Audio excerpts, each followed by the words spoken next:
My name is Olivia Turner. I'm 32 years old, and for most of my life I carried a secret so heavy it shaped every decision I made, every sacrifice I took, every way I defined myself. It was a promise whispered into my ear by my dying father, a promise that became both my prison and my armor. Take care of your sister, he had told me, his hand trembling in mine, his breath shallow. She's brilliant, but fragile. She needs someone strong like you. I nodded through tears, not realizing the weight of those words. That night when the machines went silent and our world cracked in two, I became more than just a grieving daughter. I became my sister's keeper. Madison and I had always been different. She was the star student, the one with acceptance letters from prestigious schools taped proudly on the fridge. I was the one who loved working with my hands, who found joy in solving mechanical puzzles, who chose trade school while others scoffed. And though I built something real, something strong in our family's eyes, my path always felt smaller, less impressive, almost shameful. So when Dad passed and Madison was drowning in law school debt, I made a choice. I liquidated what little I had picked up, brutal industrial contracts that no one else wanted, and built Turner Climate Solutions with nothing but grit, sweat, and endless hours of labor. And quietly, secretly, every month, I sent $3,500 to an education trust in Madison's name. She thought it was some long-forgotten investment from Dad, a stroke of luck that carried her through. She never knew it was me. For 7 years, I worked 18-hour days. I missed birthdays, skipped vacations, put my personal life on hold, all so she could become the lawyer Dad had dreamed she'd be. All so I could keep that promise. But what Madison gave me in return was not gratitude. It was shame. She treated my work, my life, my sacrifices as if they were stains on her image. She thought success was measured only by the cut of a suit, the pedigree of a degree, the sound of applause in a courtroom. And nowhere did her disdain cut deeper than last Thanksgiving. It began with a phone call, her voice as polished and anxious as always. Olivia, about Thursday, she began carefully. Some colleagues from the firm will be joining us. Important people. Partners. She hesitated, then added, when they ask what you do, maybe just say you're in climate control consulting. It sounds more professional. I remember staring at the contracts on my desk, 5 new commercial buildings, each worth millions, and feeling my stomach tighten, climate control consulting. As if HVAC technician was something to be ashamed of. But I bit back my anger. Fine, I said, consulting it is. By the time I arrived at her pristine colonial home in Westchester, I already knew what kind of night it would be. Madison greeted me not with a hug, but with a frown at my jeans. She whisked me into a guest room, insisting I change into something appropriate before her guests arrived. I heard her in the next room frantically adjusting flowers, hiding photos, even removing the one of us at my trade school graduation. When the partners began to arrive, she introduced me as her sister, who works in the technical sector, her voice dripping with manufactured charm. The shame in her eyes was louder than her words. Then Robert Harrison walked in. The senior partner himself, sharp-eyed, intimidating. He studied me longer than necessary. Turner. Why does that name sound familiar? He asked. Madison jumped in too quickly. Oh, Olivia's pretty common. She just does small repairs, residential stuff. But Robert's gaze lingered. Turner Climate Solutions. He had heard of my company. I could see it in his eyes. Still, Madison pressed me down at every turn. When a young associate asked about my work, she swooped in laughing too brightly, describing me as a repair person. She called my company a little business, as if it were some hobby, not the $40 million enterprise it had become. At one point, she pulled me aside, her voice sharp with desperation. You don't fit in that room, Olivia. You know it, I know it, they know it. Just stay in here. Help with the food. I'll tell them you're not feeling well. The words were daggers, but the worst cut of all came when she whispered, well, maybe you should be ashamed. 7 years of sacrifice, of silence, of carrying her weight while she paraded as the perfect daughter, and now I was an embarrassment. Standing in that kitchen, I felt the promise I had made to Dad suffocating me. I had upheld it with every drop of sweat, every sleepless night, every dollar earned and sent her way. And this was the thanks I got to be hidden like a stain at Thanksgiving. I didn't know it then, but the truth was about to shatter everything. Dinner that night felt like a trial, and I was the defendant. Every word, every glance, every laugh seemed to remind me that I didn't belong at that long mahogany table. Madison floated effortlessly, all polished charm entertaining her guests, refilling wine glasses, keeping the conversation in her carefully curated lanes. I was a shadow in my own family, seated near the end, passed over when toasts were made, my presence tolerated rather than welcomed. When Robert Harrison, the senior partner, raised his glass, the room hushed. To Madison, he declared, "One of the finest young attorneys I've had the privilege of mentoring. Your work ethic and intelligence set you apart. You're a credit to your family." Applause erupted, and I clapped too, even as my chest tightened. Work ethic, intelligence, a credit to her family. Words I had lived by, bled for, sweated into existence, yet never received. The knife in my hand scraped against the porcelain plate as I remembered another Thanksgiving years earlier when I had been working a 24-hour emergency job to keep a hospital's heating system running. Madison had posted photos online of her smiling with friends, champagne in hand. "Wish you could have been here," she'd texted. No mention of the patients who stayed warm that night because I hadn't stopped. No recognition of the sacrifice. This dinner was no different. Olivia Roberts said suddenly, turning his gaze to me. "You run Turner Climate Solutions, don't you?" Every head at the table snapped in my direction. Madison's smile froze, her knuckles tightening around her wine glass. Before I could answer, she jumped in. "Oh, it's just a small thing she does on the side. Nothing major." She laughed too quickly. She's more of a hands-on type, not really in the business world. I felt something ignite in me then, something that had been smoldering for years. "Actually," I said, my voice steady. "Turner Climate Solutions employs over 60 technicians, handles contracts for half the commercial buildings in the city, and grossed $40 million last year." The silence that followed was electric. Robert arched an eyebrow, intrigued. The junior associates exchanged surprised glances. One even muttered 40 million under his breath. Madison's face flushed crimson. "Olivia," she hissed, "don't exaggerate." "I'm not," I replied, simply laying my fork down. "I've worked every day for the last 7 years to build something real. It may not look like much from the outside, but ask any hospital administrator who relies on us to keep patients alive when the systems fail. Ask the schools that stay warm through the winter. Ask the office towers where your firm hosts meetings." Robert leaned forward, studying me, as though seeing me for the first time. Impressive, very impressive. But Madison couldn't let it go. "It's not about money," she snapped, her voice brittle. "It's about respectability, professionalism. I mean, look at you." She gestured toward me, dismissing my calloused hands, my plain blouse, my lack of polish. "You fix vents and pipes. That's not the same as arguing cases in front of a federal judge." I took a breath, the weight of my father's dying wish pressing against my ribs. For years I had kept quiet. For years I had carried Madison, sent money in silence, protected her pride. But her words broke something final inside me. "Respectability," I echoed. "Funny you mention that. Tell me, Madison, where do you think your student loans went? How do you think they were paid off so quickly? Who do you think carried you when Dad was gone and the bills stacked higher than your textbooks?" Her fork clattered against the plate. "What are you talking about?" Robert's gaze sharpened. The other partners leaned in. The air grew heavy, thick with something dangerous. I looked straight at her. "Every check, every month for the last 7 years, it came from me. From the work you mock, from the pipes and vents you think are beneath you. I paid your loans, Madison. I kept you afloat while you strutted around pretending you did it all on your own." The room erupted in whispers. Madison's jaw dropped, her face draining of color. My mother gasped. My father-in-law figure shifted uncomfortably. "That's not true," Madison stammered, her voice rising. "It can't be." But Robert spoke quiet and certain. "I've seen that trust account, Madison.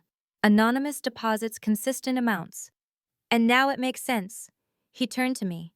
"It was you." I nodded. My hands trembled, but my voice did not. "Yes, it was me. And I never said a word because I made a promise to Dad. But I won't be shamed anymore.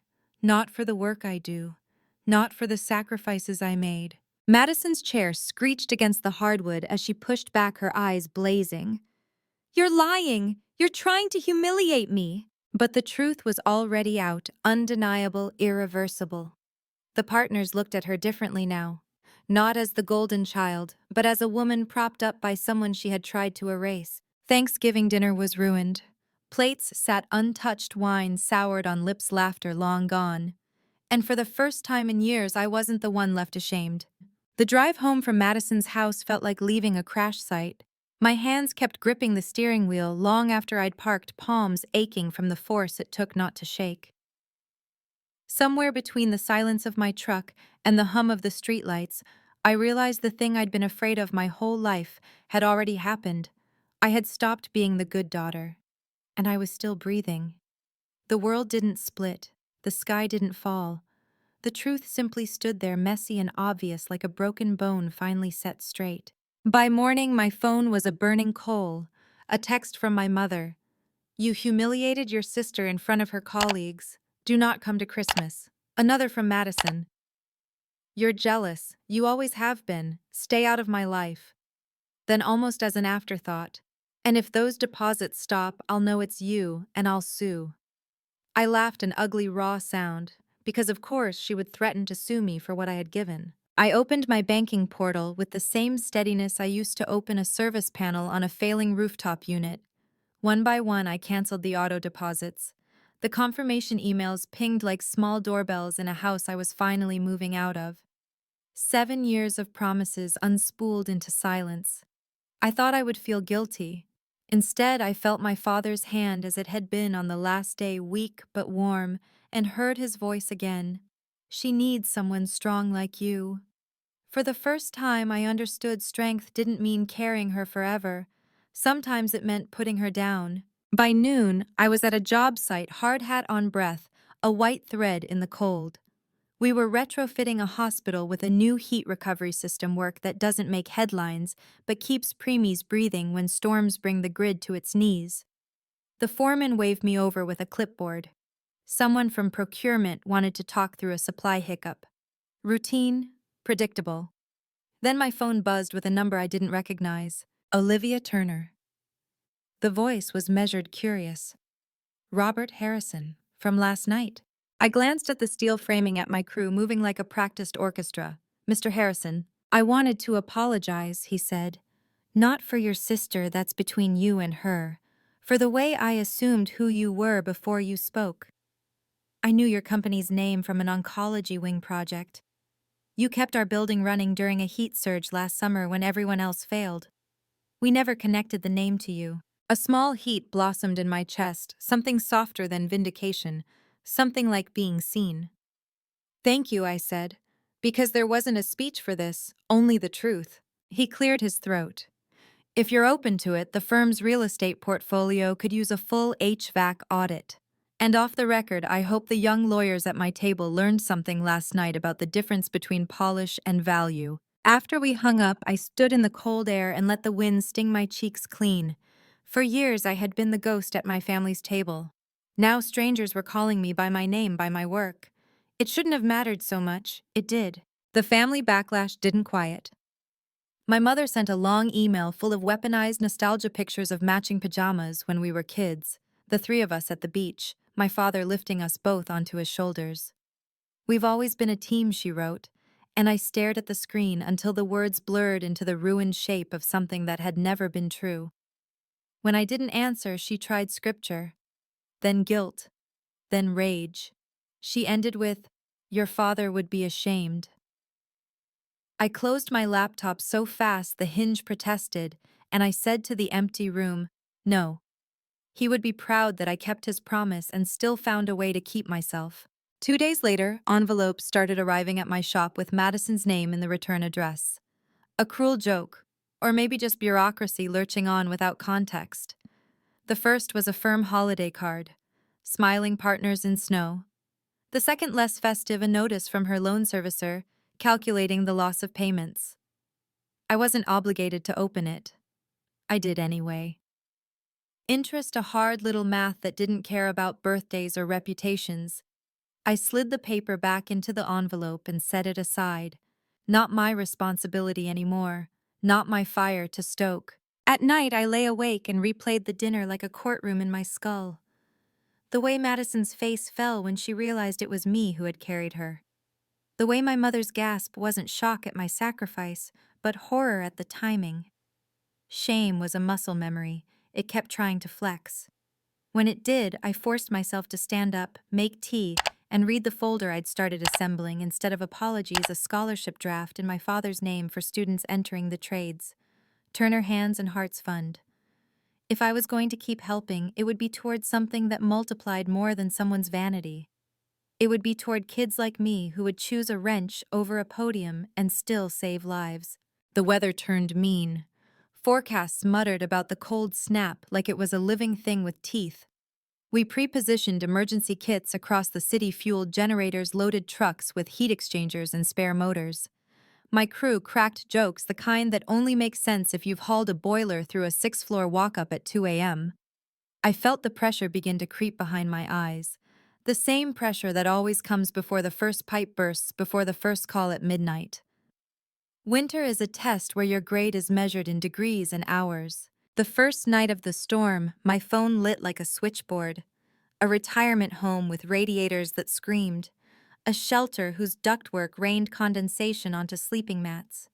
2 hospitals, 3 schools, an office tower with frozen dampers. We triaged and moved a choreography of urgency, a humble, holy dance. Somewhere in there, while I was hunched next to a unit that smelled of burnt dust and ozone, my private line buzzed with my mother's ringtone. I let it go to voicemail. It rang again and again. On the 4th call, I thumbed it open because sometimes even the bridges we burn still cast light. Her voice came through high and tight. Olivia, your sister's heat is out. The baby shower, there are 15 women here and the house is freezing. The other company can't get here until morning. Pipes are going to burst. Please, please come. For a moment, the wind seemed to stop. I watched my breath leave me and fail to return. In the background, I could hear chaos voices layering, the thin cry of a kettle left to boil dry, Madison's tone pitched sharp and brittle. My mother didn't say I was banned from Christmas. She didn't say I was an embarrassment. She said, please. I looked at my crew already packed for the next call, faces raw from the cold eyes steady and kind. I thought about my father's hand in mine, and the promise I had wrestled into a shape that didn't crush me. I thought about the scholarship drafts on my kitchen table, the loan notices in their neat, hungry rows, the way the partners had stared when the truth cracked open like ice. Text me the address, I said, my voice unexpectedly calm. We'll see what we can do. I ended the call and let the quiet after it stretch. Then I turned to my team. One more stop, I said. Westchester. High-efficiency system probably starved of maintenance. Frozen condensate or a failed igniter. Let's go save a house before it drowns. We loaded up. Snow needled the windshield. The road narrowed to 2 white lines and faith. As we pulled onto the highway, I felt the ache of every old wound rise and then settle, not healed but steadied by motion. This wasn't the apology I'd wanted since I was 12. It wasn't even an admission of wrong. It was a house in danger, a call for help, and the work my hands knew how to do. On nights like this, revenge looked less like a speech and more like a pilot light catching, more like warmth coming back to a room where people had almost given up. Headlights split the darkness. My truck hummed like something faithful. And somewhere ahead, my sister's house waited cold and proud, about to learn what dignity really felt like. Snow piled high on the curbs when we pulled into Madison's driveway, the edges of her perfect suburban world now swallowed by the storm's hunger. The house loomed like a shrine to appearances, tall windows glowing faintly behind the frosted glass. But inside, the illusion had cracked. I could hear the muffled rise of voices before I even stepped out of the truck. A party that was supposed to be a celebration now sounded like panic in expensive shoes. The front door opened before I could knock. My mother stood there, bundled in a coat that did little to hide the desperation in her eyes. For a heartbeat, she looked at me like a stranger she wasn't sure how to greet, equal parts shame and hope stitched into her face. Behind her, women in pastel dresses clutched mugs of lukewarm tea, blowing into their hands, their smiles brittle. Madison appeared at the edge of the hallway, arms folded tightly across her chest, jaw set. Her eyes met mine, and in them I saw not gratitude, but defiance, as if even shivering in her own home, she refused to bend. "We don't have time," I said flatly, brushing past my mother. My crew followed, lugging tool bags that smelled of oil and steel into the marble-tiled foyer. The air inside was sharp with cold, layered with the faint perfume of frosting from a cake no one had touched. I could see the condensation already forming on the walls, the telltale sign of pipes beginning to freeze. In the basement, the truth was obvious. A high-efficiency furnace starved of maintenance filters clogged condensate frozen solid in an uninsulated drain line. It was nothing we hadn't seen 100 times, but the difference was in who was standing upstairs, waiting. I slid onto the concrete floor, my knees biting against the chill, and began working. My gloves stiffened with ice, my breath rising like smoke. My team moved with practiced rhythm, one checking the circuit board, another insulating lines, another thawing the drain. Above us, the muffled sound of chatter ebbed and flowed like a restless tide. Somewhere in that noise, Madison's voice cut sharp. "Why is this taking so long?" And my mother's attempt to soothe, strained and thin. When the system finally roared back to life, a deep, steady hum filled the basement. Warmth began pushing its way through the ducts, a stubborn kind of redemption crawling back into the house. I sat back on my heels, sweat dampening my collar despite the cold, and let myself exhale.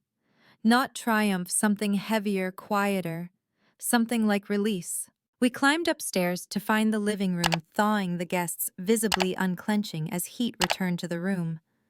My mother clasped her hands together, a silent prayer of thanks, but when she looked at me, no words came.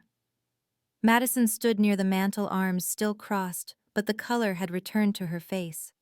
She looked at me as if daring me to claim victory, as if kindness would cost her more than frostbite ever could. "You can send me the bill," she said, finally, her voice cutting through the warm air.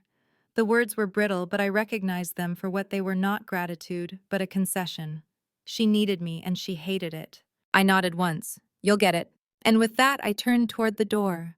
I didn't linger for cake, for photos, for any performance of family we had long abandoned. My boots crunched against the snow as I stepped back outside, the night air sharper than before, but cleaner somehow.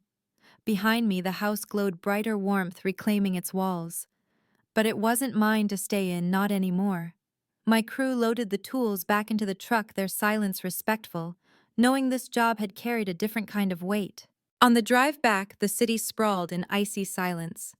My phone buzzed with updates from other sites, small crises waiting for solutions.